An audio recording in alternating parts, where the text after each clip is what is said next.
Hello. Good morning. Good morning. I'm I'm Jen. Kimberly, Sorry. and this is That Vegan Morning Show.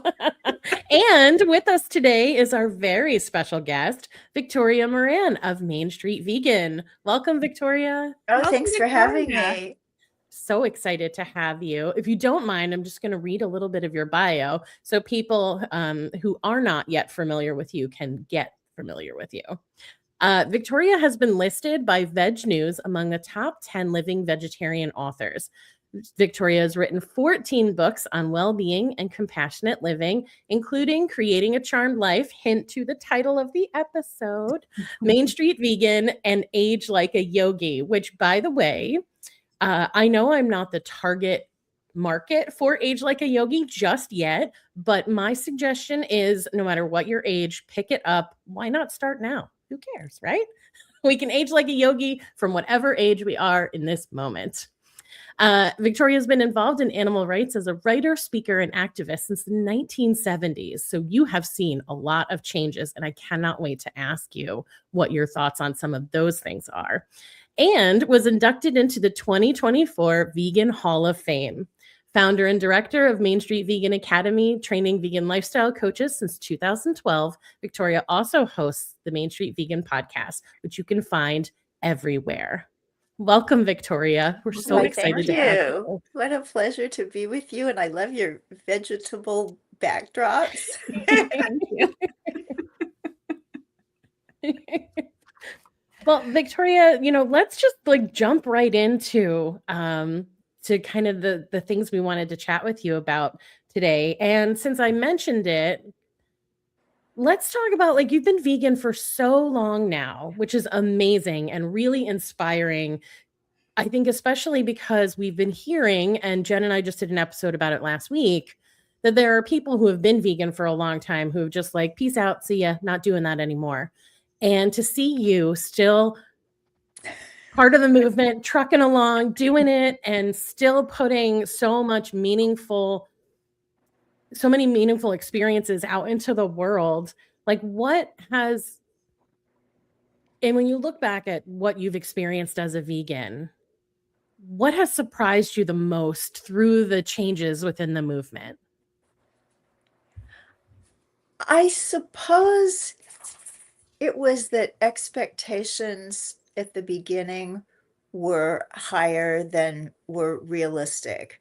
I believe that all of us back in the 80s thought that this was just a matter of maybe 50, 60 years until everybody got this. And at that time, the whole environmental aspect of things was very new. We thought that was going to grow and become something that everybody was concerned with. And we've got all of these wonderful teachings, quotations, ideas from people in the past that this vegan future would happen. Thoreau was talking about that. I mean, even the prophet Isaiah, we just thought it was going to happen. But I think what we didn't understand was how deeply entrenched meat, eggs, dairy, animal experimentation, which we are having some forward progress on, thank goodness, but all of these ways of using animals as commodities is entrenched in American culture, world culture, that it's just more of a fight than we'd anticipated. And so I always like to think about the abolition of human slavery in America and people that were working in opposition to that. They didn't know in 1650 or 1780 or 1850 where they were, and we don't know where we are. And so I think we just have to keep at it with this conviction that it's never the right thing to cause another being to suffer.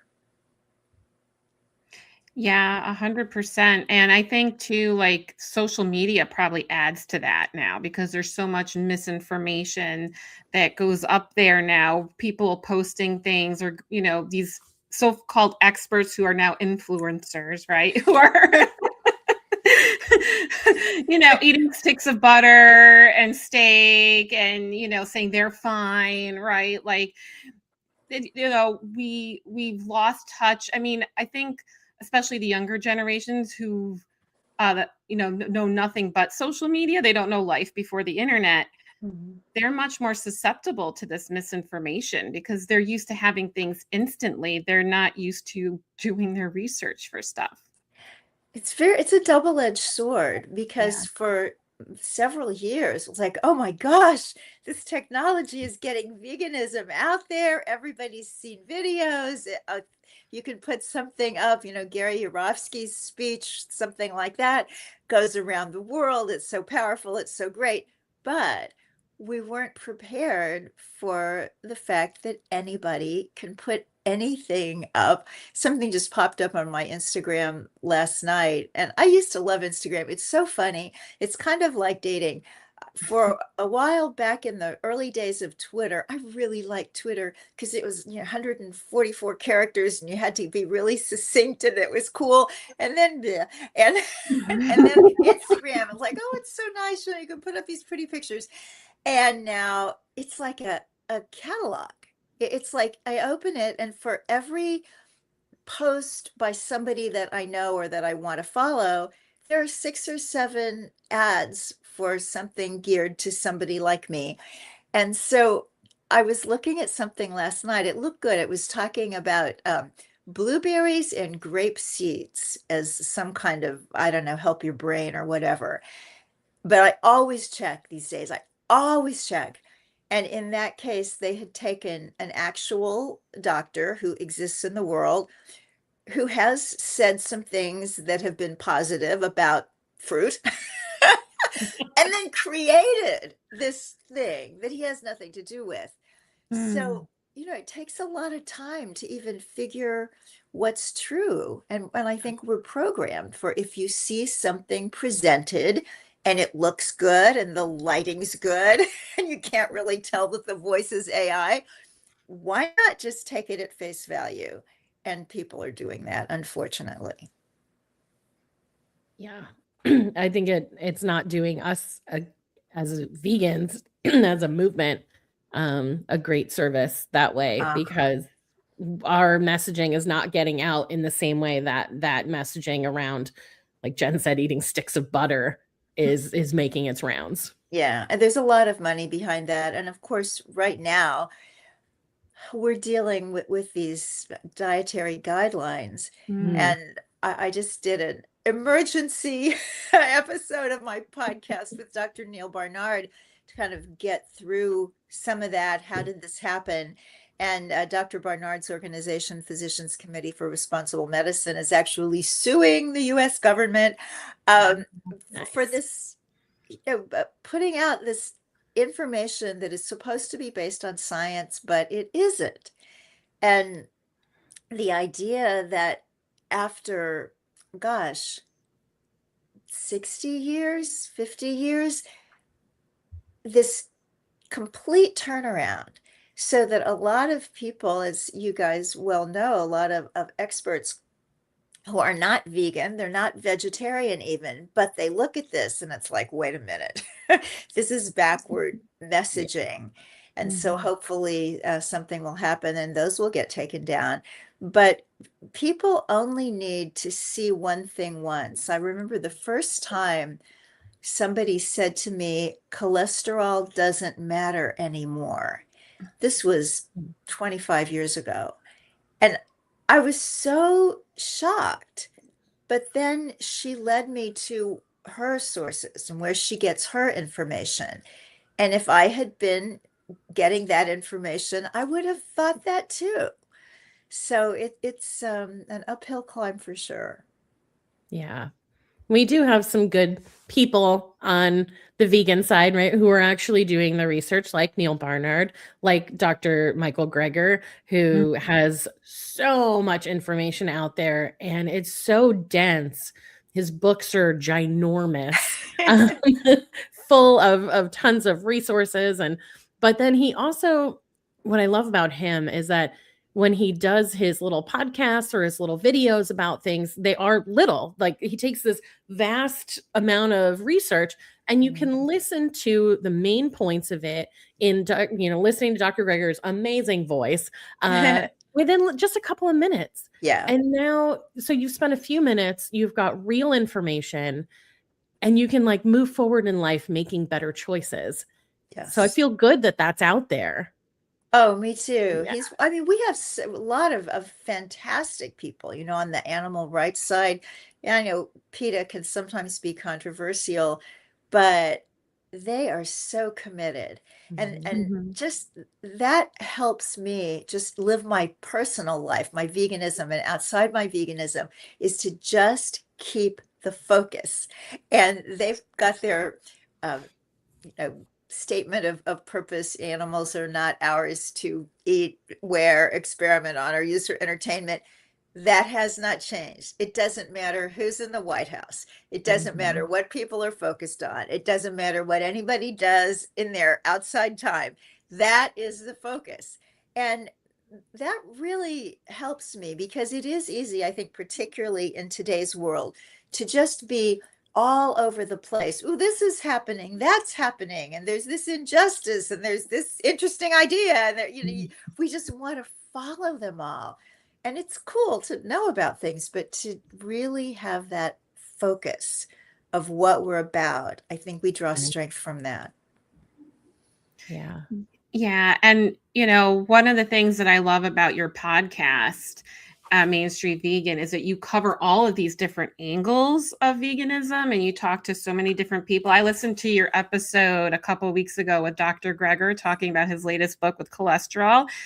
And I played it for my non-vegan husband, who he is open to listening to health stuff. And since taking your course, Main Street Vegan Academy, which me and Kimberly will talk about in a moment and ask you about, when I listened to the audiobook of How Not to Die, and I tried to strategically listen to it around my husband as well, to try to like plant those seeds. And, it definitely caught his attention a little bit. Like he's because I've been vegan, it's definitely brought down the amount of animal products that come into the house. Because I'm the cook and I won't cook non-vegan food anymore. So if you want it, you can cook it yourself. And most of the time, they're going to eat the healthy veggie things that I make. But having that information and just getting that information and when listening to your podcast is such a great way to get educated on all of the different angles of veganism. So I just wanted to throw that out there. Well, I'm so happy that you said that, because I think, and you guys, being successful podcasters as well, we're always looking for, how do we do this better?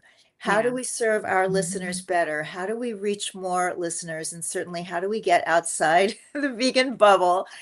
And veganism is very interesting in that it encompasses disparate things. So if you think of any other kind of social justice movement, it's pretty much, this is what we're about. But with veganism, we've got animal ethics, we've got human health, we've got the environment. Those seem to be the basic ones. But then, we've also got world hunger and spirituality and all these other kinds of things. And it's almost too much. Even the health and the animals. As an ethical vegan, sometimes I almost wish that this were not a healthy way to live. Sometimes I think it would be an easier sell to go out there and say, look, I know this isn't necessarily great for me, and I'm very careful, and I take all the supplements, and I weigh and measure all my food to make sure that I don't die early. But even if I did, for the animals, I will do this. But that's not accurate, because it is a really healthy way to live it. And what's interesting to me is when somebody goes vegan for the animals, everybody's like, oh my God, are you going to be okay? You should see your doctor. You have a nutritionist. But then over here, there's somebody who doesn't care about animals at all, but their doctor has said, you need to change your diet and your life, or we're going to cut your chest open and pull your ribs apart and take your heart out and do all these things to you. And so it's hard to kind of grok, is Mhm. this the same thing that we're talking about? And it's not 100% the same. And something that I think is a little bit of an issue within our own movement is we can be vegan for the animals and still make ourselves sick. I've had some experience with that myself. Or we can do the straight and narrow super health thing and prevent and reverse a lot of chronic diseases. Now, somebody listening who's 25 and healthy and athletic is not going to want to restrict their diet probably to prevent something 40 years later. But I do think we need to get it out there that vegan croissants is not, the way that people prevent and reverse disease. But there is a way to live as a vegan that does prevent and reverse disease. And people have the option, we can come at this however we want to come at it. It's just, I think, for people in the outside world, they know about it in one context. In this Mhm. country, they mostly think of it as health. You tell somebody you're vegan, oh, you should know my sister, she's gluten-free. But in a Mhm. place like the UK or Israel, you say you're vegan, oh, you really care about animals. So Mm. it's a lot, which is Mhm. why I think the kind of shining our light, I call it attraction activism, is such a powerful thing to do. I love Yeah, that. me too. I'm writing that one down. Same. So, Jen mentioned Main Street Vegan Academy, and that she and I are both recent grads of your latest cohort late last year. Um, Congratulations. Thank Thank you. you. And thank you for what you've put together. It is Mhm. incredible. I went vegetarian in 2001 for the animals. How I didn't make the vegan connection and just do that right away, I still don't know, because the story that got me to go vegetarian overnight was a story about a downed cow. And so it still irks me a bit that I didn't take the full leap, but anyway. But when I went vegetarian, I was still eating cheese and eggs here and there, but I had gotten rid of all of my animal-based products in my life, things that had been tested on animals. So I had been looking into all of the different ways that we use animals, and felt like I had a good understanding over the course of the last almost 25 years of learning about veganism and all the different aspects of it. And then I took Main Street Vegan Academy and I went, "Oh my god, there's so much more I didn't even know." Same. And it was like, and not that I wasn't open, I don't want to make it sound like I thought I knew everything, and then I found this program and I was like, I'm always learning. So I didn't think I knew everything, but I thought that I had kind of an idea of all the different ways that we exploit animals. And then I get into Main Street Vegan Academy, and holy moly, humans will stop at nothing to use animals in whatever way they possibly can to make their lives more convenient. So the course was hard and a little heart wrenching, Mm. but so, so deep. And just, I, I came out of it transformed into an even more committed ethical vegan than I thought was even possible.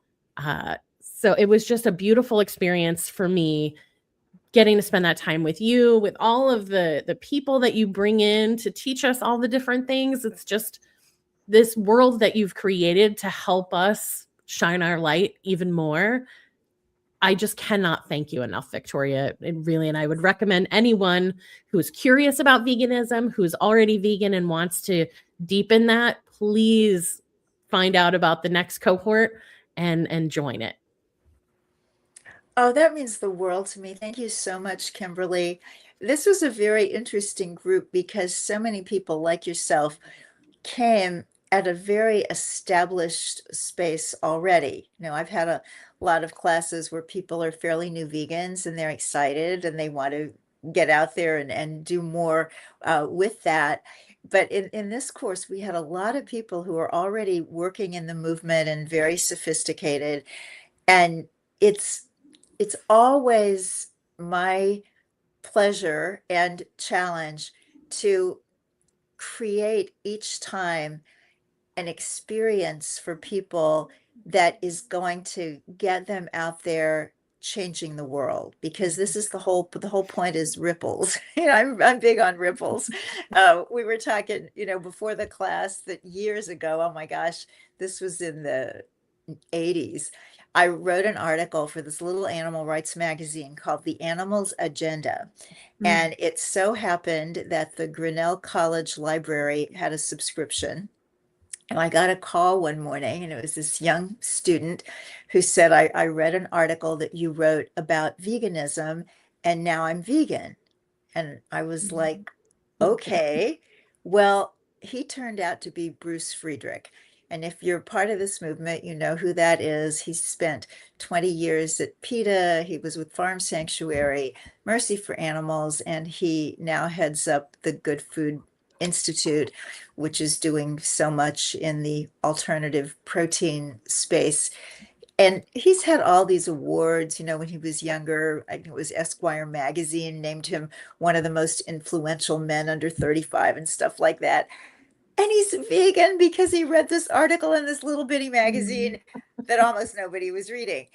And so I think it's a little bit like that with the Main Street Vegan Academy. Somebody comes in and they're doing what they're doing, and they have a vision for what they want to do.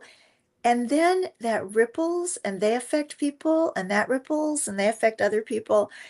And I think that's how we're going to change the world. I really think it's very much one person at a time, or one, I don't like that word influencer, but one person who has some kind of charisma. And I believe that many of us as vegans develop that. I think a lot of us have some of it to start with, because vegans, tend to be interesting people who are looking for meaning in life and all that kind of thing. But then once we start living in this way, I think our brains get clearer, our focus gets stronger, and we can do amazing things. So when I see people come through the academy, and then of course anybody who wants to stay connected, to me that's one of the great things about Main Street Vegan Academy, is we certainly don't follow you around and track you down and say, what are you doing? But if you want to stay connected, we have monthly Zoom reunions. We have it's been biannual, every other year, reunion in New York City. I don't know, now that I'm almost 76, maybe we'll have those every year. But we do try to do things to keep everybody excited. And right now, the world is not in a vegan space. So 2019, year of the vegan, we're so cool. And you remember, you say to somebody you're vegan, they're like, oh gosh, I wish I could do that. I mean, but now it's like, oh, it's different. And so we just need to be out there with the same commitment and the same charisma and the same aspirational living that we've ever had, because we're on the right side of history. Whether we're looking at this for animals' health or something else, this is really the way that arc is going to go. It just seems to be perhaps a longer arc than we had hoped.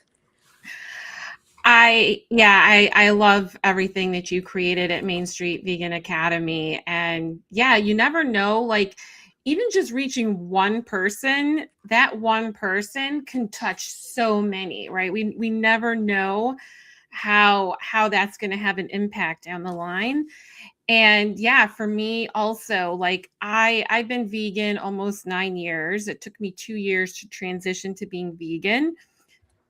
It started out for health reasons. I was doing an experiment to cut out dairy because it was impacting my skin. And so I looked up dairy-free recipes, and then I discovered a lot of vegan recipes. And I was like, wow, this food is more exciting than what I'm already making. And that was my gateway to then other things. I started seeing some documentaries. I started, the seeds started getting planted. It went beyond the health. And it took me a couple of years because I knew my family wouldn't want to be vegan. And I had to figure that out for myself as someone who's a recovering people pleaser. I stopped people pleasing in other areas in my life. But this was something new, right? Because when it comes to veganism, right, it impacts everything socially, culturally, like everything. And so I had to be okay with being different and standing up to what I felt was right for me.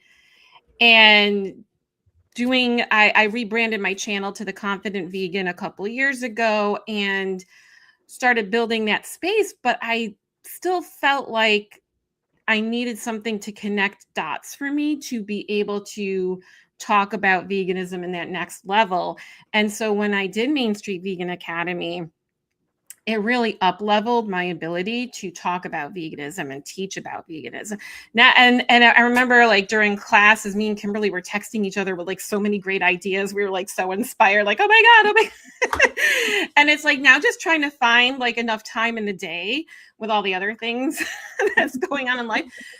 But it really like lit this fire that was already there, but it really gave me that fuel and the confidence to really go out there now and talk about these things, because now I really learned about it in such a thorough way. And yeah, it was heart-wrenching. There was like, I would say during that time, some of the things having to learn, really look at, because I used to avoid that stuff because I knew what I needed to know to be vegan, but I need to know this stuff to be able to educate others. And so it was definitely an emotional challenge, but I think it was also very important for me to learn these things because there's a lot of terrible, horrible things happening behind the scenes that people either want to choose to not look at, or they kind of know it's there, but they don't want to look at it because the truth is too uncomfortable to fathom.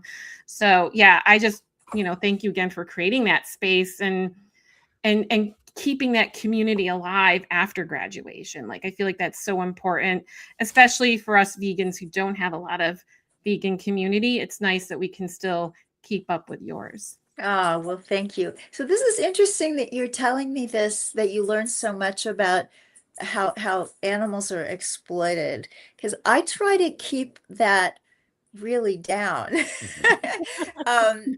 I know we have our basic animal rights class taught by Jasmine Singer and Marianne Sullivan of Our Hen House. They're wonderful and delightful. And then we have Joshua Catcher does that exquisite, and it's almost like an art piece class that he does on fashion. And that's one of the places where there's a lot of good news, where fur is really on the downside, and because of some of these wonderful new materials, it's so much easier to find shoes and bags and wallets and all that stuff that's not leather. So that's all good. And yet somehow in there you got the message of all that we do to everybody. And I started to say everybody who's not us, but if you really look deeply and look around the world, many, many humans are terribly exploited as well. So we're really trying to lift up a consciousness of the dominant species on Earth. Sometimes I think we didn't think it was this big a deal. It's like we just want people to, swap out their hamburger for a veggie burger. Oh, if that were only it, I think we would have already succeeded. It's just so much more than that, culture, tradition, addiction. It's a big order. So tell me, what were your favorite classes at Main Street Vegan Academy? Did you want to go first, Kimberly, or do you want me to go? No, I need to think about that. Yeah, I need to also, I really enjoyed all of them. I really got so much from all of the guests. Like, I don't think I can really pick. It was a nice bonus having Dr. Gregor on. Like, that was very exciting. And Chef AJ, and just, I really enjoyed all of them. Like, I got so much value from every speaker. And just to circle back to what you were saying too, I think what drilled more of that, the stuff that happens to animals for me, was the books and the documentaries, right? So even though you touched on that in the classes, I it challenged me because I had to watch things and read things that I wouldn't maybe normally pick up because I knew enough for myself. So having this list of books like Dr. Melanie Joy's book, right, that was a hard one, right? Because she dives into why we eat cows. What do you remember the title? Kimberly? Why we eat cows, where Why we eat pigs, wear cows, and love dogs. that's it. Thank you. Well done.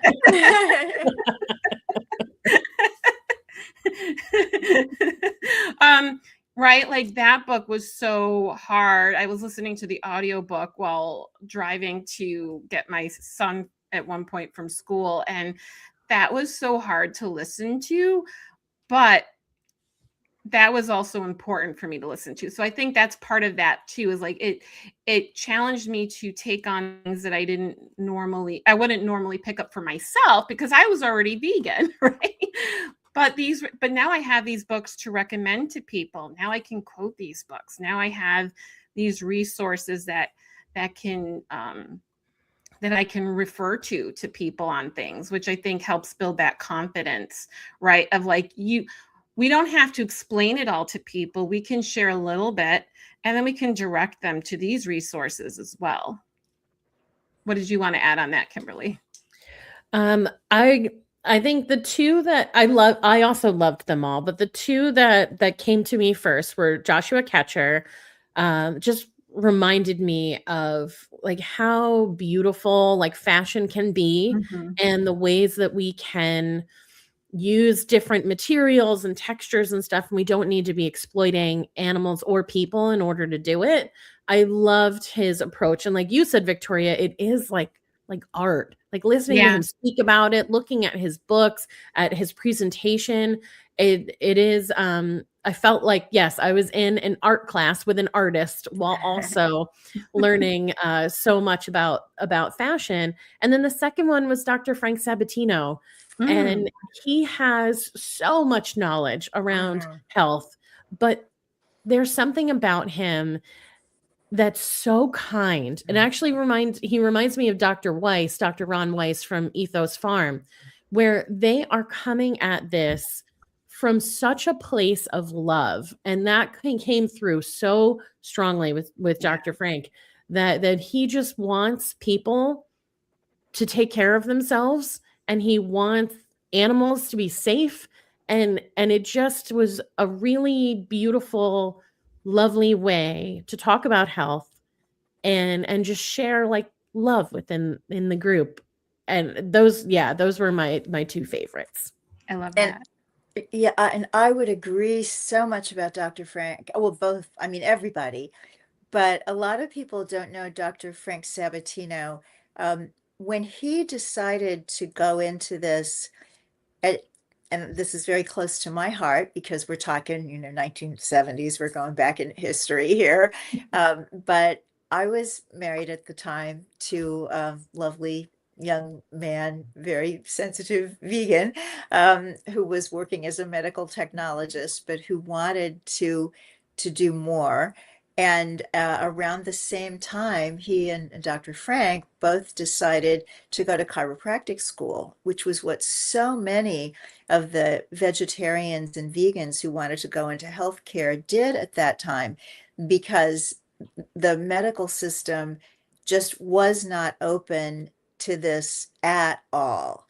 And so chiropractic gave them more of an opportunity to share the kind of information they wanted to share and look at non-drug ways of healing people, because I understand sometimes people absolutely need drugs and it's essential, but we're also a very over-medicated society, and drugs all come from an animal testing background.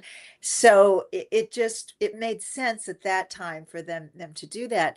Now, Dr. Frank has gone on to become a PhD in some kind of thing that is so long that I can't even say it. It has something to do with neuroimmunology, I don't know, and other kinds of words like that.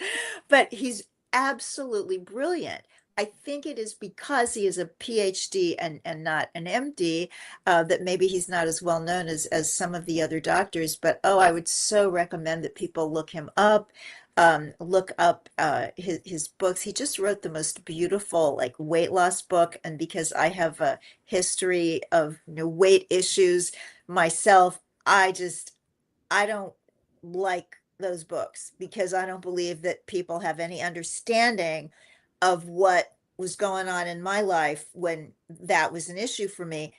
And he does. Hmm. And I mean, he is just so great. So I really recommend people look him up. And I have to say, for myself, of the classes that I teach, I just love doing the history because this thing didn't just start in 1980 with PETA. It didn't just start in 1990 with Dean Ornish figuring out that you could reverse heart disease with a low fat, virtually vegan diet. And now his program is totally vegan. It's kind of cool how even, people within the movement can evolve, but it goes back into antiquity. And and that helps me Mhm. because there have always been people carrying this message, shining this light, and there are more of us now. So it's good. I think we're going to do this thing. I don't know that we'll live to see it. I hope so. I hope at least you guys will. Hopefully. Yeah. Well, before this conversation has been amazing, by the way. And we don't want to take up too much more of your time, Victoria, but I don't want to miss the opportunity to share with the viewers about a project that you have been working on, a feature film called Miss Liberty that I understand your husband wrote the script for. Can you tell us about that and how we can help get it made? Oh, you are so kind to ask that. I think anybody that tries to make a feature film who is not in that world, not in that system, it is insane. And had we known when William wrote this script how hard this was going to be, we would never have done it Hmm. because our budget for the production of Miss Liberty is $2.4 million. So that is a micro budget for a feature film. But trying to come up with it is very challenging. And yet, when I think about anything that I can do in the world, so let's see, I could write another book. So most of my books, they do pretty well for books. They sell around 30, 40,000 copies. I once wrote a book, Creating a Charmed Life, sold 250,000 copies North American, which was kind of amazing. So would it be possible to do that again? Maybe, but people aren't reading books the way they used to, so maybe not. Okay, so we got podcasts. And a podcast can have really, really strong reach, but a niche podcast, like something that's vegan, you know, probably not the millions of reach that, we'd like to have. And as I think of everything that I do in the world, this movie could reach more people than anything. Hmm. So, despite being beaten up in this movie industry, it's an industry unlike anything that I have ever experienced. So it's rough, but we believe in Miss Liberty. So the story is Cow escapes a slaughterhouse and a human drama ensues. It has fascinating subplots. It has a surprise ending that's as good as Sixth Sense, if you remember that old movie. Hmm. And so, yeah, so we're out there. So we have Dennis Henry Hennelly as our director. He did Bold Native and Animal People. And we have a couple of actors that people have heard of who are interesting. Now, people have heard of them. That doesn't mean that they are what they call in this industry bankable, that they can bring in a lot of investment. So what we're doing right now is an update and rewrite of the script to really get it polished and current and go out to talent. So that's where we are. So I'm going to give you the website, but the director and I are going back and forth that maybe we shouldn't have a website, but we have one now, and that is MissLibertyTheMovie.com. And check it out and be in touch and let me know what you think. So thank you for asking about that. Of course. Oh, I can't wait to show up at the premiere. Yay! Same. Oh, well, you just keep envisioning that because there's a lot of power really Yeah. in that, just Yep. seeing something. I think of it as like those color, you fill in the dots coloring books, you have when you're a kid. The basic template is there. You just got to fill in those dots. And I'm feeling like that's what it is about this vision. If we can all see ourselves there at the premiere of Miss Liberty, there will be one, or Yep. we're much more likely to have one than if we're not envisioning. That's right. I love that. And that's what Main Street Vegan Academy did for me. It connected more of those dots. And Victoria, I love and appreciate everything you're doing. I think you're doing such great work, and it's not easy to stay committed to such hard projects like Miss Liberty, but some of the most important things take time to develop and create. So thank you for leading us in this movement. And yeah, I just appreciate you so much. And thanks for joining us today. Oh, well, thank you for all the amazing work you do. And you guys are so sophisticated in your podcasting. I'm in awe, and just so happy that you're in my life. Yeah. Oh, same. Yeah. Thank you so much. Just echo everything Jen said. And yeah, so glad that you're in my life too. All right. Well, I guess we should probably wrap up. We've gone a little over. Yeah, thanks for sticking around. Yeah. If you're watching the replay, please leave comments. Let us know what questions you have or comments, and we'd love to interact with you. Let's have a conversation. That's why we do this. Absolutely. We're always available for a conversation in the comments. So we'll see it at some point in the day and we'll write back. Yeah. All right. Well, thank you all so much. Any links that we talked about in the show will be in the show notes, so you can get those very easily. Just click right in and visit Miss Liberty. Oh, and also Compassion Consortium. We didn't get a chance to talk about that, but that's another one of Victoria's incredible projects. We'll make sure to provide a link for that as well. For those in the spiritual space or feeling a bit religious, check that out. I'll be there at the next one tuning in. So I hope that others will as well. Yeah, I'm going to try to make it. So awesome. Well, thanks again so much, Victoria. It means everything that you joined us today. Yeah, thank you so much. And thank you all for tuning in, and we'll see you all soon.